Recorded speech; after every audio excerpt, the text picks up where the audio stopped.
Hi, everyone. My name is Sara Arian. I'm a double board certified physician in OBGYN and a reproductive endocrinology and infertility specialist at Boston IVF here in Massachusetts.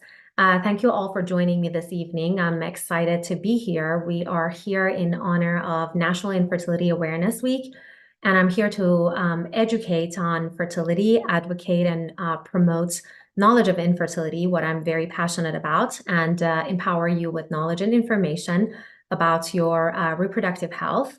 And together, hopefully we can change the negative stigmas around infertility.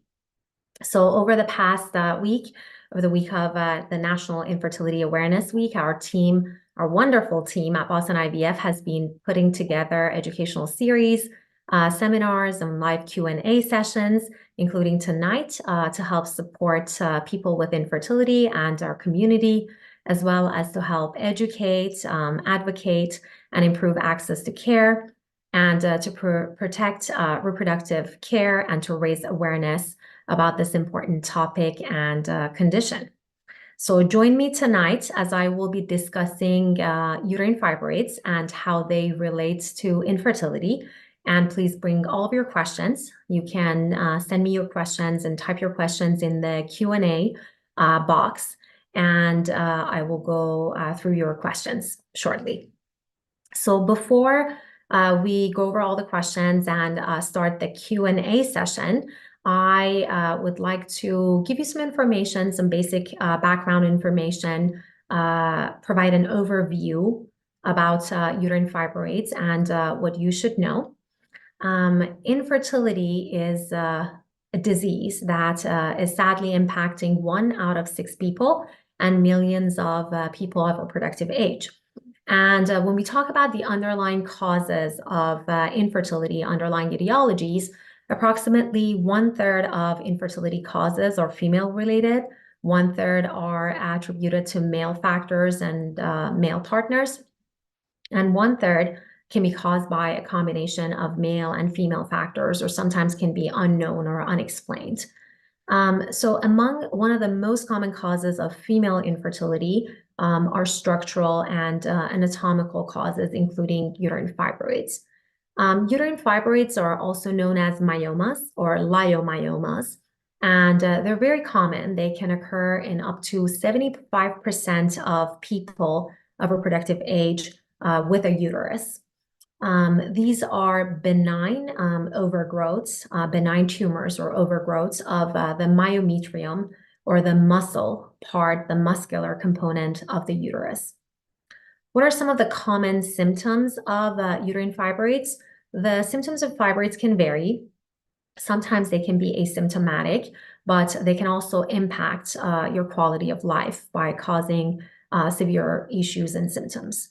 So some of the classical symptoms of uterine fibroids include heavy or abnormal uterine bleeding, severe menstrual bleeding, which is also known as menorrhagia. They can cause painful, severe cramping, and what we call bulk symptoms, which are symptoms of abdominal pressure and discomfort. Fibroids can also be associated with infertility. They can be associated with increased likelihood for having early miscarriages and pregnancy losses, as well as recurrent pregnancy loss. And they can cause problems and difficulty when you're trying to conceive. What are some of the causes of uterine fibroids? How do these fibroids develop? The exact causes of uterine fibroids are really not very well known, mostly unknown, but some of the factors that might play a role in the growth of uterine fibroids include genetic factors, including genetic mutations in certain genes. Sometimes they can be related to hormones and hormonal hormones such as estrogen, progesterone, and growth hormones. And sometimes they can be familial and hereditary factors. The bottom line is that they are multifactorial and they are related to many factors. Depending on the location of uterine fibroids, fibroids are classified into different kinds and different types. And some of the most common types of uterine fibroids include subserosal fibroids, intramural, and submucosal uterine fibroids. So fibroids that are inside of the uterus, inside of the cavity of the uterus, are also known as submucosal uterine fibroids. They're fibroids that are in the myometrium, or the muscle layer of the uterus, the muscular component of the uterus, and these are known as intramural uterine fibroids. And then there are fibroids that are outside of the uterus, and these are known as subserosal fibroids. These are outside of the uterus, outside of the cavity of the uterus.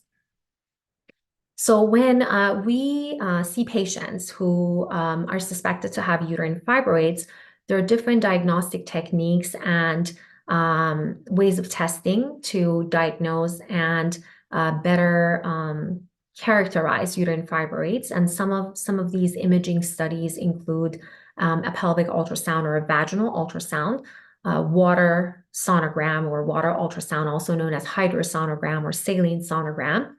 And sometimes we use more advanced techniques, including pelvic MRI. Now, can fibroids impact fertility and the ability to conceive?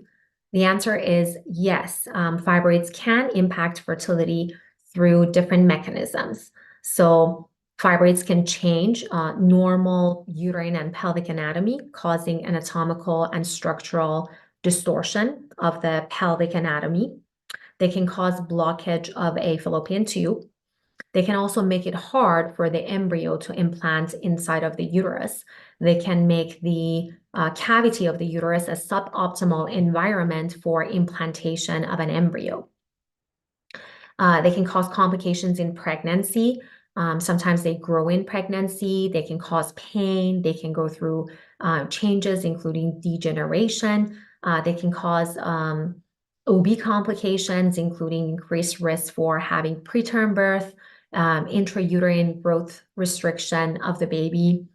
And they can also impact the ability to stay pregnant. They can be associated with increased risk for early miscarriages and recurrent pregnancy loss. The fibroids that are larger in size, and especially if there are large and many numerous, they can cause anatomical distortion. They can negatively impact the cavity of the uterus. Sometimes, even if they're not inside of the cavity of the uterus, while they're inside of the muscular part of the uterus, they can still press against the cavity, causing distortion. And so really the location of the fibroids matters when it comes to the impacts of fibroids on fertility. Size also matter. So intramural fibroids that are large in size, typically 5 or greater than 5 centimeters in size, may again cause distortion of the anatomy and negatively impact fertility. Now, does removal of uterine fibroids improve fertility and pregnancy outcomes? So let's talk about this. Surgical removal of uterine fibroids is also known as surgical myomectomy. And there are medical indications for performing a surgical myomectomy for certain patients. So for subserosal fibroids, now remember, these are fibroids that are outside of the uterus. They're outside of the cavity of the uterus. They typically do not impact implantation. And typically, we don't do anything about these fibroids. We leave them alone. For the larger fibroids, or the fibroids that are symptomatic, meaning when the individual is becoming symptomatic and experiencing symptoms such as heavy bleeding. Sometimes individuals present with severe blood loss, including anemia, need for blood transfusion, severe menstrual cramping, and pelvic and abdominal pain that is negatively impacting the quality of life. In these individuals, we talk about and we discuss advantages of surgical myomectomy. Going back to intramural fibroids, again, depending on the size of the fibroids, if they're larger, greater than 5 or greater than 5 centimeters, and also if we think that they are causing any type of anatomical distortion, we may recommend a surgical myomectomy. Now, for submucosal fibroids, we oftentimes do recommend surgical removal of these fibroids to help improve fertility and pregnancy outcomes. There are also different ways a surgical myomectomy can be performed. So for fibroids that are submucosal and intracavitary fibroids, oftentimes we're able to perform the procedure, the myomectomy hysteroscopically. So we call this a hysteroscopic myomectomy using a hysteroscope device. And this is a procedure that can be done vaginally. We insert the hysteroscope device through the vagina and oftentimes are able to remove the fibroids hysteroscopically. Now, for larger fibroids, bigger intramural fibroids, open surgery, abdominal surgery, myomectomy may be indicated. An abdominal myomectomy can be performed as an open surgery where we would make an incision on the abdomen to expose the uterus and find and identify the location of the fibroids and get them removed. Now, most recently, a lot of physicians perform robotic or laparoscopic myomectomy, and these are minimally invasive techniques that can be performed for the right surgical candidates, again, depending on the size and the location and the number of these uterine fibroids. So really, when it comes to deciding about surgery, clinical history plays an important role in determining whether surgery is going to be indicated or not. Now, remember that surgical myomectomy can have its own risks and complications, so we need to keep that in mind. And really, we need to overweigh the risks versus the benefits of surgery, meaning sometimes recovery from a big surgical myomectomy can take time, especially for the uterus to heal. Sometimes these individuals may have to wait for at least 4 to 6 months before they can try to get pregnant again, or before we can proceed with IVF or fertility treatment. And this is the time that is required for the uterus to heal. Otherwise, there may be a risk for uterine rupture with the subsequent pregnancy. There's also risk for scar tissue formation, adhesion formation that we should also consider when we talk about surgical myomectomy, and obviously all the other risks that are associated with any surgical procedure. So really, we talk about, possible risks and complications, and we really try to individualize and overweigh risks versus benefits of surgical procedures and surgical myomectomy. But in summary, we typically recommend surgical removal of submucosal fibroids to help improve fertility and pregnancy. And for intramural fibroids are really individualized patients based on the patient, clinical history, age of the patient, other testing, including ovarian reserve testing, underlying infertility diagnosis, also based on the size and location of these fibroids and how much of an impact the fibroid can have on the cavity of the uterus. Also, sometimes when fibroids are large enough that are preventing access to the ovaries at the time of IVF and making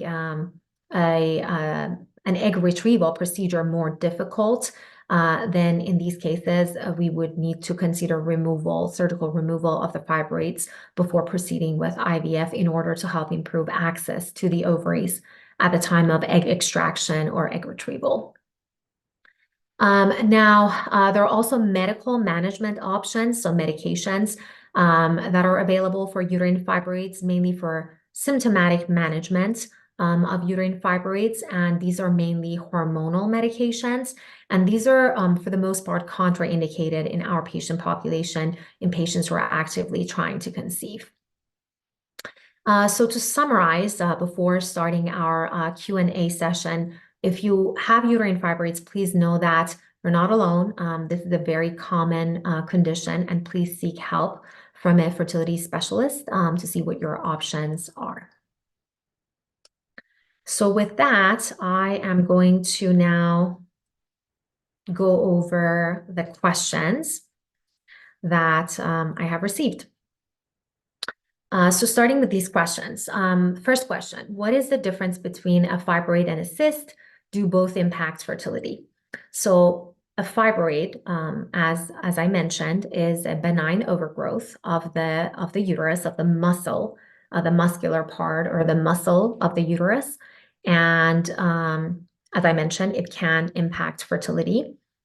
Cysts commonly involve the ovaries. So a cyst is also a benign overgrowth, usually of the ovarian tissue. So we see cysts commonly within the ovaries, and cysts are less likely to impact fertility.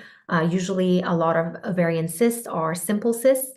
They come and go, and they're less likely to be impacting fertility unless they are endometriosis-related cysts, including an endometrioma, which may sometimes impact fertility or the outcomes of IVF.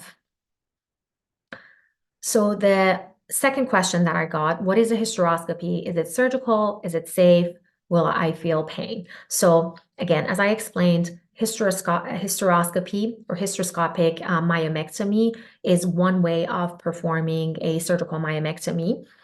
This is done vaginally. It's a very minor procedure. It's done as an outpatient surgical procedure. And typically we'll have you come to our outpatient surgical center and we put you to sleep. Typically it's a very light, mild IV sedation just to make sure you feel comfortable for about 30 to 45 minutes. And the procedure can be done where we would be able to shave and remove the fibroids, the intracavitary fibroids from the cavity of the uterus.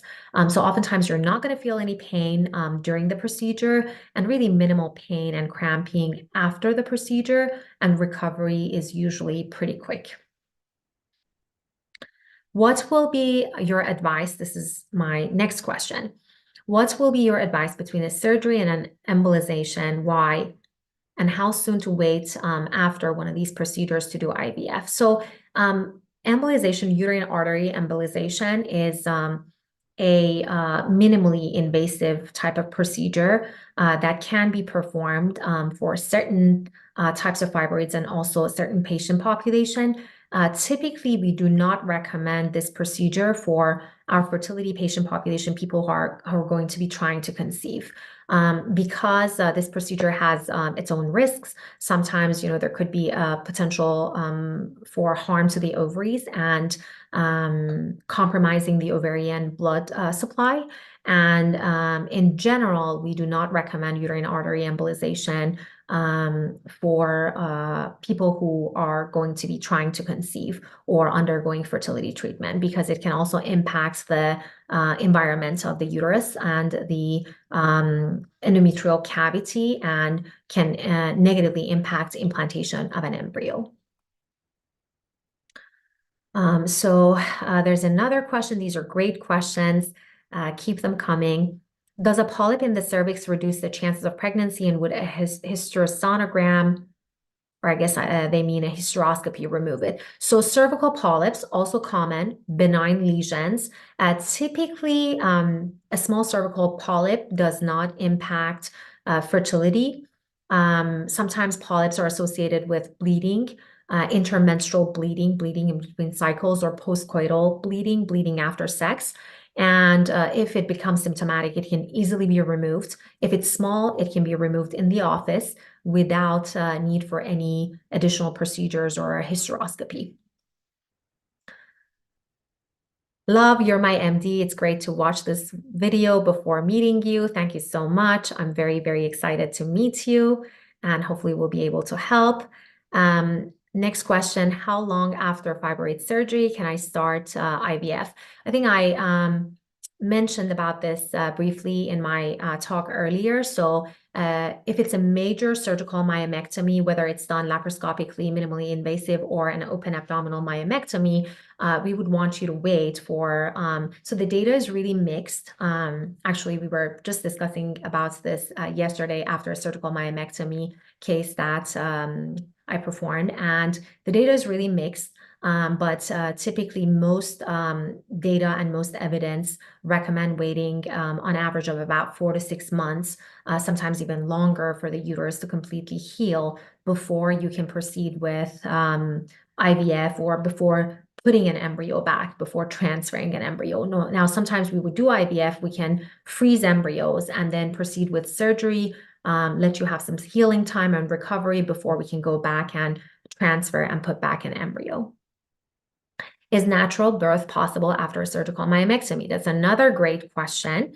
And the answer is that if this is a major surgical myomectomy where we are removing fibroids from the contractile part of the uterus, or if we get into the cavity of the uterus at the time of surgical myomectomy, then yes, the recommendations are, or I should say no, the recommendations are against having a vaginal birth and laboring, and we would highly recommend having a C-section, a cesarean delivery, in order to minimize the risk for having a uterine rupture at the time of delivery.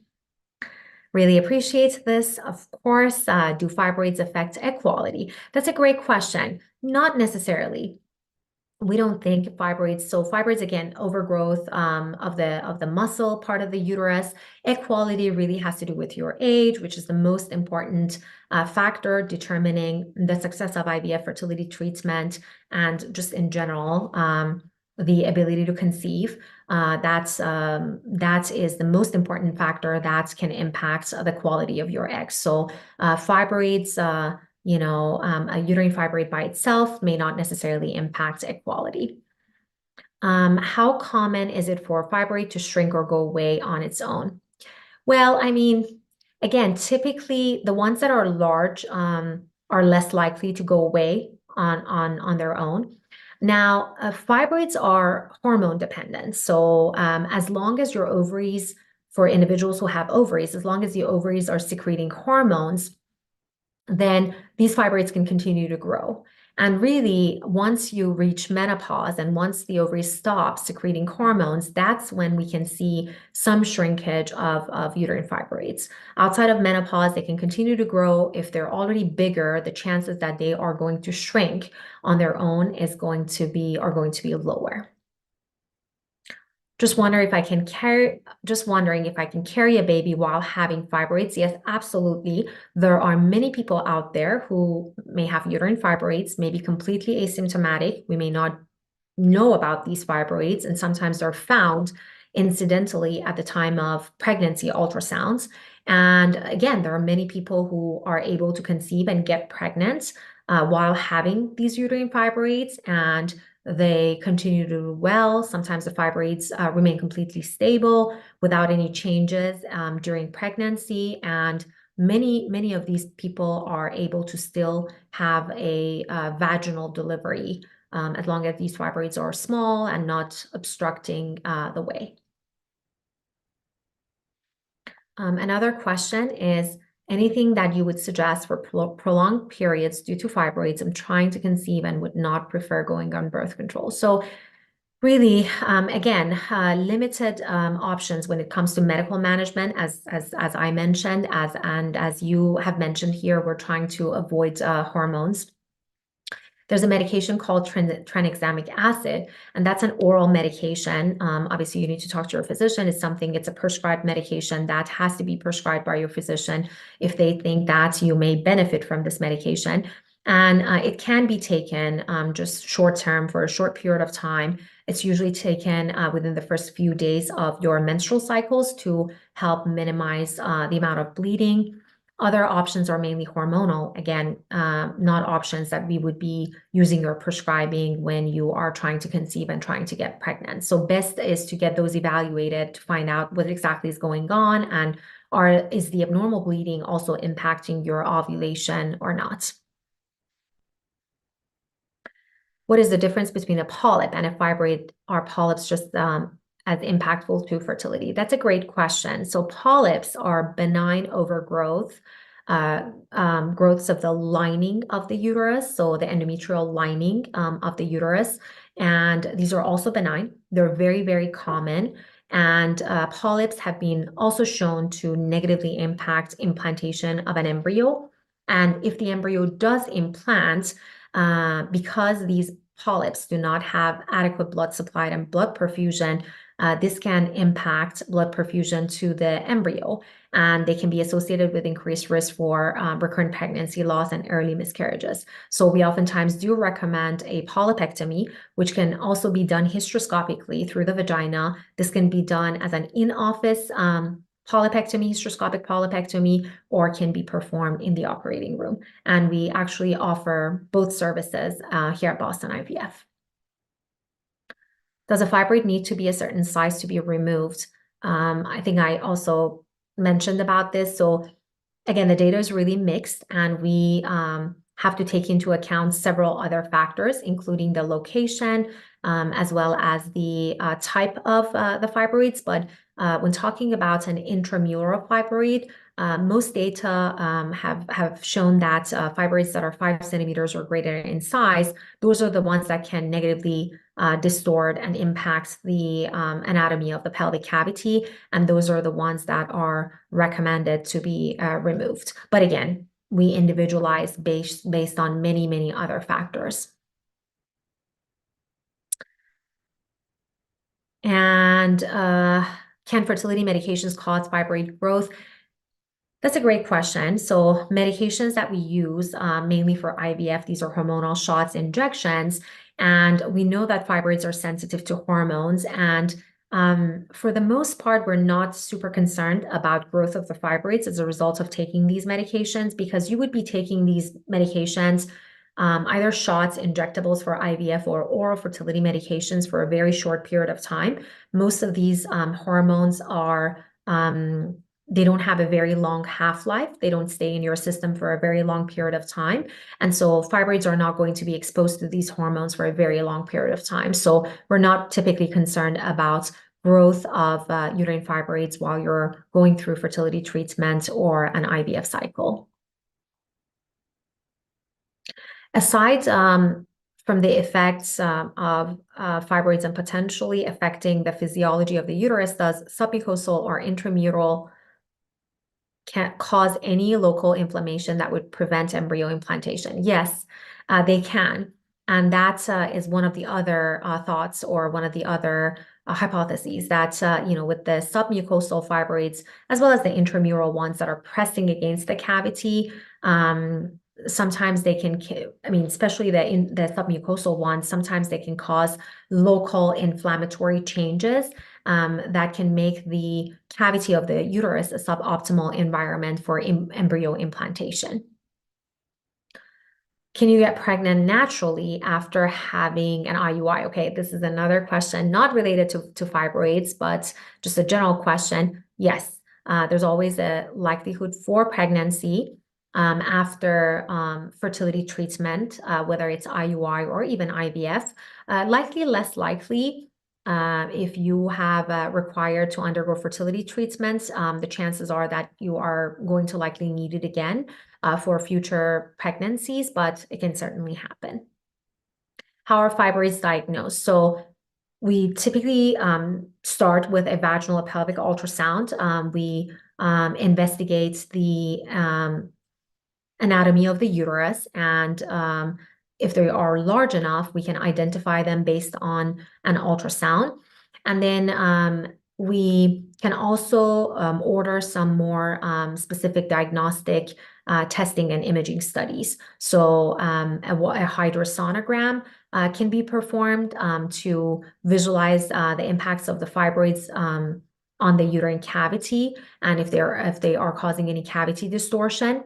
We can perform a 3D ultrasound, and for surgical planning and mapping the uterus and the uterine fibroids, typically prior to surgeries, sometimes we order a pelvic MRI to better understand the exact location and the proximity of the uterine fibroids to the cavity of the uterus.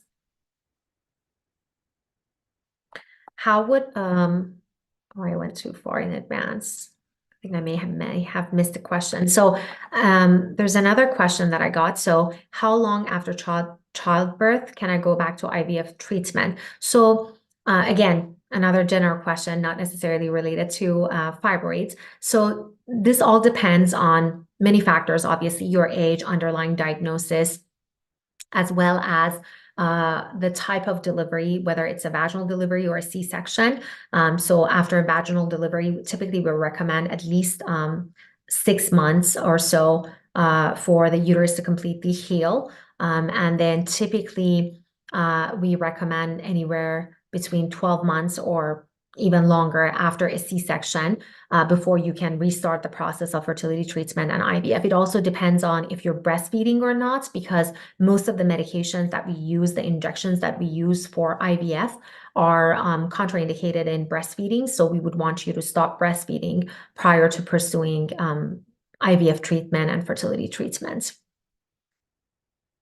Is there a pro to having surgery with a fertility physician? I think there is. A lot of us do think that there is, because some of us fertility specialists who also specialize in these types of surgeries, myomectomies, we're just more careful when it comes to the uterus and preserving and maintaining the normal uterine tissue in order to help with outcomes and successful pregnancy outcomes in the near future, as opposed to someone who may not necessarily be very familiar with the anatomy of the uterus, the fibroids, and maybe more aggressive in their surgical techniques when it comes to removing these fibroids. Are there any supplements or recommendations to try to reduce the inflammation in the uterus caused in the area of the fibroids when we're trying to conceive? No, unfortunately, nothing that has been really proven, evidence-based proven.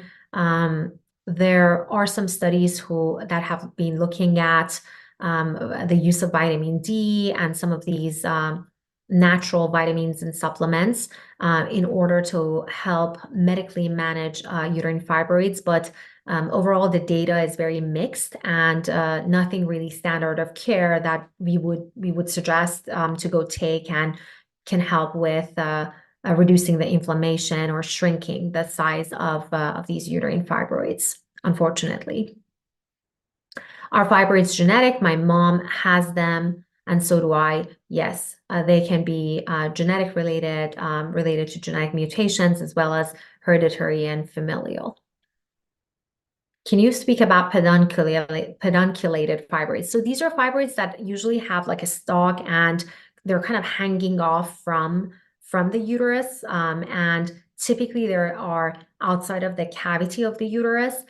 These fibroids, typically we're not too concerned about these fibroids when it comes to fertility and trying to conceive, because again, most of these fibroids are completely outside of the uterus, outside of the cavity, so we're not concerned about these fibroids unless they're big and they become symptomatic and cause symptoms. I have an intramural submucosal fibroid that is measuring 30 by 25 millimeters, so about 3 by 2.5 centimeters. Would you suggest to remove it before transferring the embryo? So if it's a submucosal, the submucosal component of it, yes, it needs to be addressed, because that's the part that is going to negatively impact, as we talked about, the environment of the uterine cavity, and can negatively impact implantation of an embryo. So you may want to proceed with a hysteroscopy, if possible, to have it removed hysteroscopically, since the whole fibroid, including the intramural portion of it, it doesn't seem to be that big in size, so about 3 by 2.5, and it seems like you only have one, so you should hopefully be able to have it removed hysteroscopically, just a minimal procedure, but the submucosal part of it needs to be removed prior to having the embryo transfer in order to minimize, in order to help optimize implantation and to minimize the risk for having an early loss or miscarriage. If my fibroid isn't surgical, how long should I try to get pregnant before seeing you? So I'm not quite sure. I guess you mean that if you don't have the indications for surgery for uterine fibroids. So typical recommendations are to try to conceive for 12 months, at least 12 months, when you are younger than 35 years of age before you see a fertility specialist. For individuals who are 35 and above and older, if after 6 months of trying you have not been able to conceive, then we highly recommend that you see a fertility specialist. Typically in patients with uterine fibroids with an underlying risk factor, because we know that having fibroids is an underlying risk factor, I would recommend seeing a fertility specialist sooner than later, even if that means just getting some testing done, ultrasound and imaging evaluation of the uterus, just to make sure that the fibroid is not causing a problem or any impacts on the ability to conceive. So sooner than later because of this risk factor. So another great question, not sure if you went over this already. How would we know if the fibroids are causing infertility? All labs and tests came back okay. So a lot of this again depends on the location, the type of the fibroid, as well as the imaging studies. So ultrasound, again, assessing the size, location of the fibroids, as well as further diagnostic imaging studies, including a hydrosonogram, 3D ultrasound, really evaluating the impacts of the fibroid on the cavity of the uterus would be helpful. Then there's another question about a left subserosal posterior fundal fibroid measuring about 2 centimeters. Is this the one that should be removed or of concern? So really, if it's a subserosal fibroid, again, likely this is a fibroid that is under the skin layer of the uterus, so really outside of the muscle, outside of the cavity of the uterus. Typically, these fibroids are not concerning. This one sounds like it's a very small one, only 2 centimeters, so likely you wouldn't have to worry about it, but obviously discuss this with your physician. All right, I think, great. I think this is great. I was able to answer all of those questions. So do we have any more questions? Emily, any other questions that I can answer? Oh, I just got another one. So thank you so much for doing this. You're very welcome. I have had two previous myomectomies. The last surgery was in 2019, where they removed 20 fibroids. A few fibroids have returned again in my journey to conception. Could the scarring from the surgeries impact implantation? I can't talk tonight, sorry. Theoretically speaking, it can, scar tissue can sometimes impact the ability to get pregnant after an embryo transfer, but it's one of those things, it is what it is. What can you do about it? Yes, you have had two previous myomectomies with removal of so many fibroids, so I'm not surprised if you have already developed some scarring. So the cavity inside of the cavity of the uterus needs to be investigated, and that can be done by having an in-office hysteroscopy done, or by having a hydrosonogram study performed. And if any evidence of scarring, hopefully this is something that can be taken care of by having a hysteroscopy done. So if there's scarring inside of the cavity of the uterus, yes, that can certainly impact implantation, and can and hopefully should be addressed for you. But there could also be scarring outside of the cavity of the uterus, and for that, there's nothing much that can be done. There could be some negative impacts of that scar tissue, but there's really nothing that we can do about it, and we don't want to put you through another major surgery, because there's always a risk for scar tissue reformation. Listened with a cocktail while making dinner. This was so nice and calming and helpful. I am so glad to hear about that, and thank you so much for joining me. This is great. Sounds great. Having a cocktail while making dinner. Thank you so much for joining tonight. So I'll give it a few more minutes before we end to see if there are any other questions that... Okay, there's another question. Does hysteroscopy surgery decrease the ovarian reserve and AMH? No, short answer is no. So again, hysteroscopy is just a very minor procedure, and this is not something that is going to harm the ovaries. So anytime major surgeries or procedures that are going to be done that can potentially harm the ovaries, so any type of ovarian surgery, when we're trying to remove cysts, endometriosis from the ovaries, there's a potential for causing harm to your ovarian reserve. But hysteroscopy, again, very minor procedure, done vaginally, just taking a look inside of the cavity of the uterus is not going to impact your ovarian reserve or your egg quality.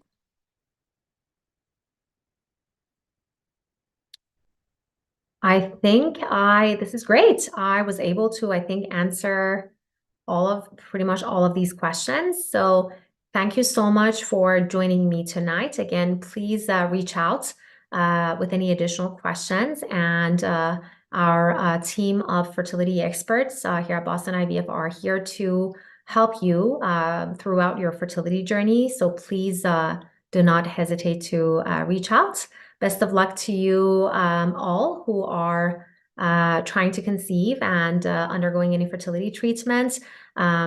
This can be a tough time, overwhelming, and fertility can be lonely and isolating. Hang in there, and please know that you're not alone. Oh, I got one last question. One question, maybe the last one. Are fibroids related to endo? Not necessarily. So endometriosis is presence of normal uterine tissue, endometrial tissue outside of the uterus that can be found on the ovaries, on the fallopian tubes, outside of the uterus, anywhere inside of the pelvic or abdominal cavity. They're typically not related. People with endometriosis may also have fibroids or vice versa, but they're not necessarily related to, say, people with fibroids are necessarily at increased risk for having endometriosis. They're two different conditions. And what causes fibroids to come back? Anything to avoid? That's a great question. Unfortunately, the fibroids do tend to come back and recur, can come back and can recur. And sometimes this has to do with the size or the number. So even after a surgical myomectomy, sometimes we're not able to remove all of the fibroids. Sometimes, depending on the location, access to fibroids may be difficult. Sometimes, depending on the size of the fibroids, not all of these fibroids can be removed. And even with complete removal of all of these uterine fibroids, because of all those unknown causes and genetic related factors, there's a likelihood that the fibroids may come back and may recur. And unfortunately, there's not much that we can do about it, or you can do about it. No medications really to take to prophylactically to minimize the risk for recurrence. And typically it can take time. Sometimes this takes many years, and they may come back or they may not. So it can be totally random. All right, we are going to end tonight's session. Thank you so much for joining me, everyone, and hope you have a great night. Thank you.